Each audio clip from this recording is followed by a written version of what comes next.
Hello and welcome students, আশা করি তোমরা সকলেই খুব ভালো আছো। জ্ঞানজ্যোতি কোচিং সেন্টার পক্ষ থেকে তোমাদের সবাইকে আরও একবার স্বাগত। তো আমি মীরা ম্যাম, আমি আজকে তোমাদের 6th সেমিস্টার জিই বেঙ্গলি থেকে একটা অতি গুরুত্বপূর্ণ টপিক নিয়ে আলোচনা করব।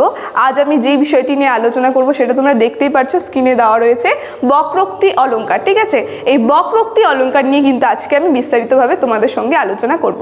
তো চলো আমরা আলোচনায় চলে যাই। দেখো, প্রথমে বলেছি আজকে তোমাদের সঙ্গে আমি বক্রোক্তি অলঙ্কার নিয়ে আলোচনা করব। দেখো, এখানে তোমরা দেখতে পাচ্ছ বক্রোক্তি অলঙ্কারে খুব সুন্দরভাবে সেটা সংজ্ঞা কিন্তু প্রদান করেছে এক লাইনে। ঠিক আছে, দেখো এখানে বলছে যে বক্তার অভিপ্রেত অর্থ না ধরে যদি শ্রোতা তার একটি অন্য অর্থ ধরে তবে তাকে বক্রোক্তি অলঙ্কার বলে। মানে এখানে বলছে যে বক্তা আছে, বক্তা যে বলবে সেখানে এমন একটা শব্দ বলবে যেই শব্দটার আসল অর্থ সে বোঝাতে যাচ্ছে সেটি না ধরে সেই শব্দটা কিন্তু অন্য অর্থ সে ধরবে, সেটাই কিন্তু বক্রোক্তি অলঙ্কার। মানে উদাহরণ আমি দিলাম, এই যে ধরো একটা কম্পিউটারের মধ্যে ভাইরাস ঢুকেছে। ঠিক আছে, তো এখানে ভাইরাস যখন শ্রোতা সেই শব্দটা শুনবে বলবে এত পরিষ্কার পরিচ্ছন্ন করে রেখেছি তবুও কম্পিউটারের মধ্যে ভাইরাস ঢুকেছে, এই কথাটা কিন্তু ভাববে। কিন্তু এখানে কিন্তু কম্পিউটার একটা যন্ত্র, সেটা কিন্তু মানুষ দেহ নয়। তো কিন্তু সেই যে শ্রোতা যে শুনছে সে কিন্তু সেটার সঙ্গে গুলিয়ে ফেলবে, বলবে কম্পিউটারকে পরিষ্কার পরিচ্ছন্ন করে রেখেছি তবুও কম্পিউটারের মধ্যে ভাইরাস ঢুকেছে, এই কথা কিন্তু বলবে।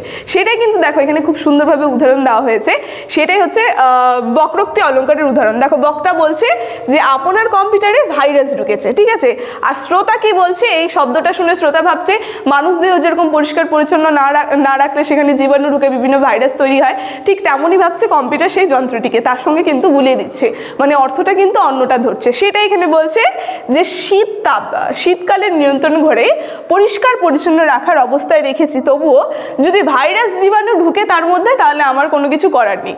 মানে এখানে শ্রোতা বলছে যে এত পরিষ্কার পরিচ্ছন্ন করে রেখেছি সেই আর কি কম্পিউটারকে আমি, তাও কি হয়েছে সেখানে ভাইরাস ঢুকেছে, তাহলে তো আমার কিছু করার নেই। কিন্তু এটা কম্পিউটার হচ্ছে ভিতরে। ঠিক আছে, তো ভিতরের যে সমস্যাটা সেটাকে কিন্তু বোঝাচ্ছে, এটা কিন্তু মানুষের দেহের সঙ্গে যে শ্রোতা আছে সে কিন্তু গুলিয়ে ফেলেছে। তো এটাই হচ্ছে বক্রোক্তি অলঙ্কারের উদাহরণ। ঠিক আছে, তো আশা করি তোমরা বুঝতে পারলে উদাহরণটা।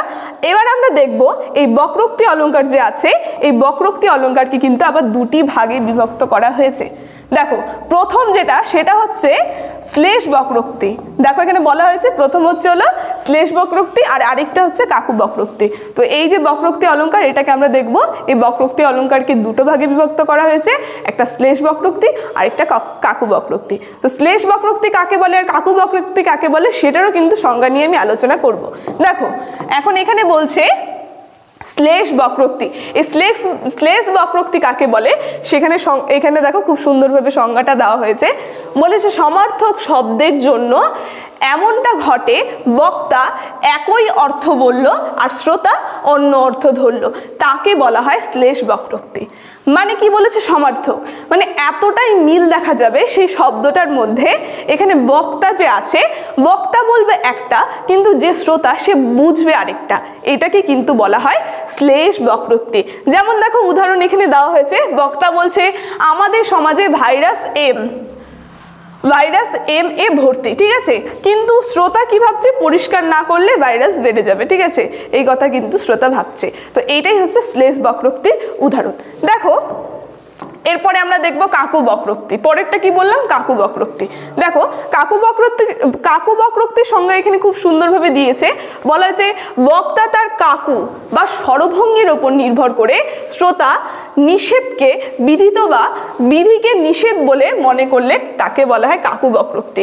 কি বলছে, বক্তা কাকু বা স্বরভঙ্গির ওপর নির্ভর করে যখন শ্রোতা নিষেধকে বা বিধিকে নিষেধ বলে মনে করবে তখন কিন্তু তাকে বলা হবে কাকু বক্রোক্তি। যেমন বলেছে কে চায় মুরগি হতে, এই যে এই জায়গাটায় বলছে যে এখানে দেখো মুরগি অর্থাৎ আজকের যুগে কেউ বোকা থাকতে চায় না।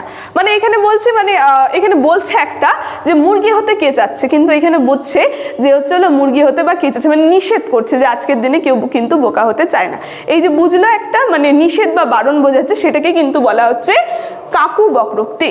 তো আজকে এই বক্রোক্তি নিয়ে আলোচনা আমার এতটুকুনি ছিল। আমি তোমাদেরকে আজকে বক্রোক্তি অলঙ্কারের সংজ্ঞা এবং উদাহরণ সহ কিন্তু আমি আলোচনা করে দিলাম। আলোচনাটি আমার এতটুকুনি ছিল, আলোচনাটি আমি এখানেই শেষ করছি। এখন দেখো তোমাদের সঙ্গে একটা গুরুত্বপূর্ণ ইনফরমেশন নিয়ে আমি আলোচনা করব। তোমরা স্ক্রিনে দুটো নাম্বার দেখতে পাচ্ছ, এই নাম্বার দুটি হচ্ছে আমাদের জ্ঞানজ্যোতি কোচিং সেন্টারের অফিসিয়াল হেল্পলাইন নাম্বার। এখানে তোমাদের সমস্ত সাবজেক্টের অনলাইনে নোটস দেওয়া হয়, তার সঙ্গে ক্লাস করানো হয়। তো তোমরা যদি আমাদের সঙ্গে যুক্ত হতে চাইছো তাহলে স্ক্রিনে দেওয়া নাম্বার দুটির মধ্যে যে কোনো একটি নাম্বারের সঙ্গে যোগাযোগ করে কিন্তু আমাদের সঙ্গে যুক্ত হয়ে যেতে পারবে। তো আমার ভিডিওটি শুরু থেকে শেষ অবধি দেখার জন্য থ্যাংক ইউ।